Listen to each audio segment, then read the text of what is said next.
जय संविधान, जय भीम, महात्मा गांधी की जय, गोडसे मुर्दाबाद। आज संसद सत्र जो बुलाया गया, आज उसकी शुरुआत के पहले माननीय मोदी जी ने संसद भवन के बाहर देश को संबोधित किया, प्रेस को संबोधित किया। जैसा मोदी जी करते हैं, उन्होंने मन की बात की, किसी पत्रकार के प्रश्न का जवाब नहीं दिया, न पत्रकारों के प्रश्न का जवाब दिया, न लोकसभा राज्यसभा के अंदर जो विपक्ष प्रश्न पूछना चाह रहा था उसका जवाब दिया, मन की बात की। लेकिन चलिए, एक बात उन्होंने अच्छी की, उन्होंने ये माना, इस बात को स्वीकार किया कि ऑपरेशन सिंदूर के समय पूरा देश और विपक्ष सरकार के साथ खड़ा था। हालांकि गोदी मीडिया ने और भारतीय जनता पार्टी के बहुत सारे नेताओं ने यह अनर्गल प्रलाप किया था कि विपक्ष के फलाने नेता ने यह कह दिया, ढिकाने नेता ने यह कह दिया। इसका माने विपक्ष सरकार के साथ नहीं खड़ा है, लेकिन विपक्ष ने एहतियात बरती थी और इस बार कोई प्रश्न नहीं पूछा था और पूरी तरह से सरकार के साथ खड़े थे। और जब मोदी जी ने ये बात स्वीकार कर ली तो ये बात यहीं खत्म हो जाती है। बात बिल्कुल स्पष्ट हो जाती है कि विपक्ष सरकार के साथ खड़ा रहा। यही बात खड़गे जी ने राज्यसभा में भी कही। उन्होंने कहा कि हम लोग पूरी तरह से अनकंडीशनल सपोर्ट हमारे पास, हमारा सरकार को था और सरकार ने जो किया उसका पूरा का पूरा उत्तरदायी सरकार के ऊपर है। और हमारा ये अधिकार है, देश की जनता का ये अधिकार है कि सरकार से ये जाने कि जो कुछ हुआ वो क्या हुआ, कहां सफलता मिली, कहां असफलता मिली, और सारे प्रश्नों का जवाब सरकार को देना चाहिए। और ये बिल्कुल उचित बात है। देश की सरकार को विपक्ष का और देश के जनता के प्रश्नों का जवाब देना चाहिए।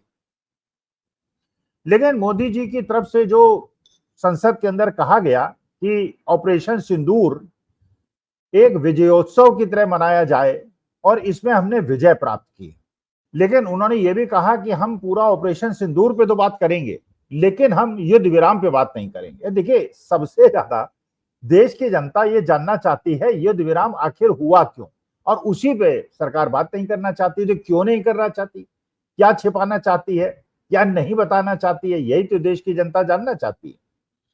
देखिए, विजयोत्सव मनाना ऐसे समय, इस घटना पे जिसमें हमारे देश के 26 पर्यटकों की असामयिक मौत हुई, उनकी हत्या हुई,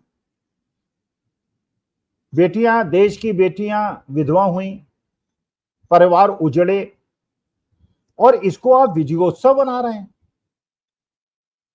जो आतंकवादी आए, वो आतंकवादी आए, पर्यटक स्थल पे पहुंचे, बकायदा उन्होंने आधे पौन घंटे वहां रहे, लोगों के नाम पूछे, पैंट उतरवाई, धर्म का अंदाजा लगाया, फिर भून डाला और उसके बाद हवाई फायरिंग करते हुए गायब हो गए।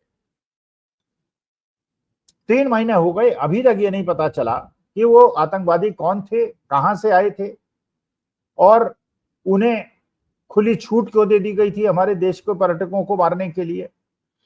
वहां खून बहा और वहां के खैर लोकल जो पॉपुलेशन थी कश्मीर की, उन्होंने बहुत सारे लोगों को बचाया और उन्होंने मदद की उनको, और अगर न होते वहां कश्मीर के लोग तो सैकड़ों लोगों की मौत हो सकती थी।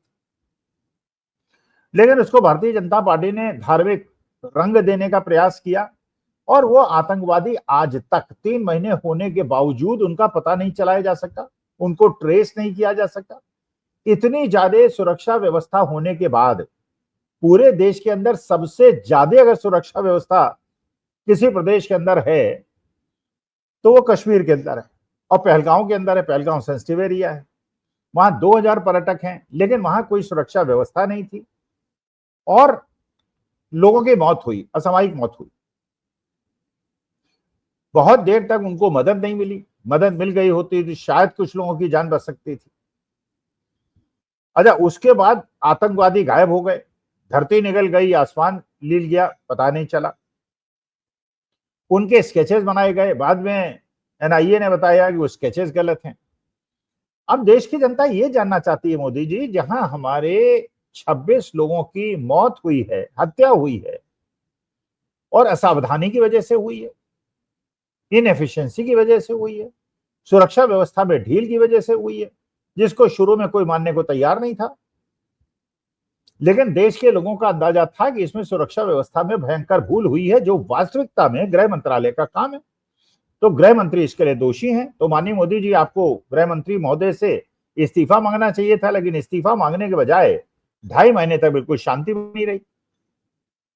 बाद में लेफ्टिनेंट गवर्नर कश्मीर जो मनोज सिन्हा है, उन्होंने माफी मांगी। उन्होंने कहा कि हाँ, मेरी गलती थी, हमारी गलती की वजह से हुई, और उन्होंने स्वीकार किया कि असावधानी हुई। लेकिन असावधानी अगर हुई तो उसमें दंड किसको मिला? या तो लेफ्टिनेंट गवर्नर रिजाइन करे या होम मिनिस्टर रिजाइन करे, समबडी शुड बी पनिश्ड। लेकिन 26 लोगों की शहादत हो गई। अच्छा, शहादत को फिर आपने जैसे पुलवामा के अंदर आपने किया था, जवानों की शहादत हुई थी, अलाकोट कर दिया था, उसी प्रकार का रिपीट आपने एक्शन करने का प्रयास किया। आपने फिर 21 ठिकानों को, पाकिस्तान के आतंकवादी ठिकानों को चिन्हित किया। 21 ठिकानों को नष्ट कर देना चाहिए था, बिना किसी पूर्व सूचना के कर देना चाहिए था, जिससे आतंकवादी मारे जाते।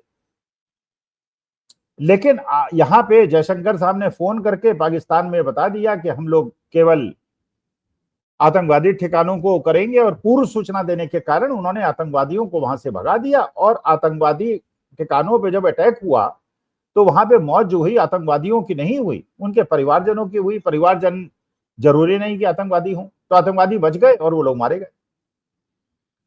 चलिए, उसके बाद फिर सीडीएस ने कहा, एयरफोर्स ऑफिसर्स ने कहा, नेवल ऑफिसर्स ने कहा कि शुरू शुरू में कुछ हमारे राजनीतिक आकाओं के निर्देश की वजह से हमें नुकसान हुआ, लेकिन उसके बाद हमने गलती सुधारी और फिर हमने पाकिस्तान को ठोका। तो आखिर सेना के इंटरनल मैटर्स में हस्तक्षेप करने का अधिकार सरकार को कैसे है? सरकार के पास क्या विशेषज्ञता है?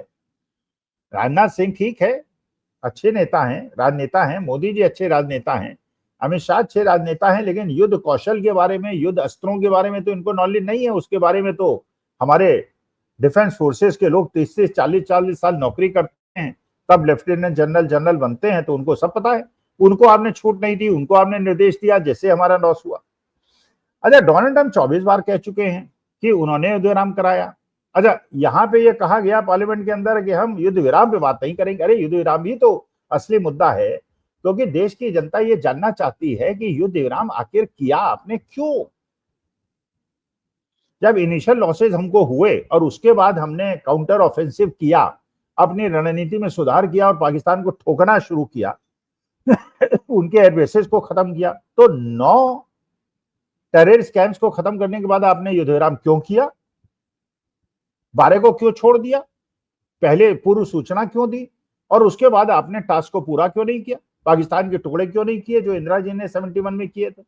पार्लियामेंट में अमित शाह ने भी कहा था कि कांग्रेस सरकार जो थी युद्ध विराम कर लेती थी, हम तो युद्ध विराम नहीं करेंगे, हम तो पाकिस्तान को ठोकेंगे। तो आपने क्यों नहीं ठोका? आप कह रहे हैं विराम पे बात नहीं करेंगे। अच्छा, जो डोनाल्ड ट्रंप कह रहे हैं, बार बार कह रहे हैं, 24 बार कह रहे हैं कि युद्ध विराम उन्होंने कराया, अब ये तो देश की जनता को जानने का अधिकार मोदी जी है, युद्ध विराम डीजीएमओ ने कराया या डोनाल्ड ट्रंप ने कराया? अगर डोनाल्ड ट्रंप ने नहीं, अच्छा, फिर आप कहते हैं डिस्कशन होगा लेकिन युद्ध विराम के बारे में बात नहीं करेंगे, तो आप क्यों छिपाना चाहते हैं? जो डोनाल्ड ट्रंप कह रहे हैं उनको आप, उनकी बात को झूठा बताने में आपको इतनी परेशानी क्यों है, डर क्यों? ये तो राष्ट्र हित में नहीं है ना कि डोनाल्ड ट्रंप दूसरे देश का राष्ट्रपति हमारे देश की अस्मिता, हमारे देश के सम्मान को ठेस पहुंचा रहा है और बार बार एक ऐसी बात कह रहा है जो हमारे देश के लिए अपमानजनक है, और आप कह रहे हैं कि साहब इस पे हम डिस्कशन नहीं करेंगे। डिस्कशन तो देखिए मोदी जी, लोकतंत्र के अंदर हर चीज का होना चाहिए।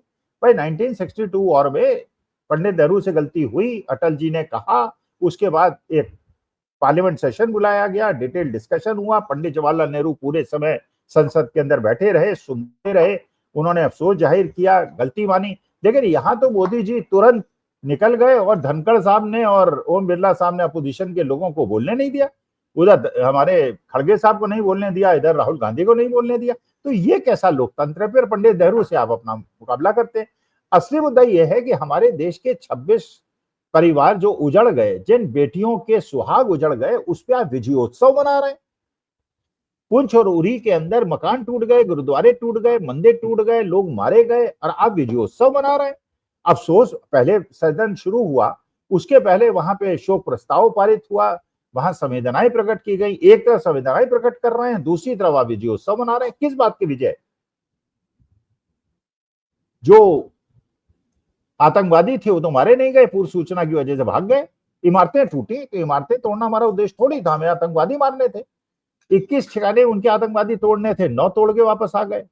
डोनाल्ड ट्रंप ये भी कह रहे हैं कि 5 जेट वहां पे गिरे। हमको यही आप बताने का कोशिश नहीं कर रहे हैं, बता नहीं रहे हैं। गुप्त सूचना के आधार पे पता नहीं क्यों छुपाना चाह रहे हैं कि हमारे कितने टूटे। चलिए हमारा मत बताइए हमारे कितने टूटे, कम से कम पाकिस्तान के बता दीजिए कितने आपने नष्ट किए, जिससे पता चल जाए हमारे देश का कितना नुकसान हुआ। और ये भी बताने का कष्ट कीजिए कि उसमें पायलट बचे या बेचारे हमारे पायलट भी शहीद हो गए। तो जो लोग भी देश के लिए शहादत देते हैं, आपकी सरकार की कमजोरी की वजह से कम उनको श्रद्धांजलि दें न दें, लेकिन उस पर विजयोत्सव मनाना तो मुझे लगता है मोदी जी हमारे देश के शहीदों का अपमान है, अकर्मण्यता को पुरस्कार देने की बात है।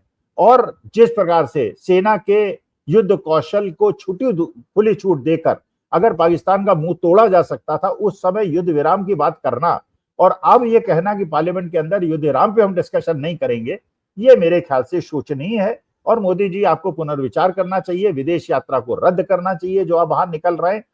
इस प्रकार से देश के लोकतंत्र को शर्मिंदा मत कीजिए। पंडित जवाहरलाल नेहरू ने 1962 के बाद ऐसा नहीं किया था। नमस्कार, धन्यवाद और प्रणाम।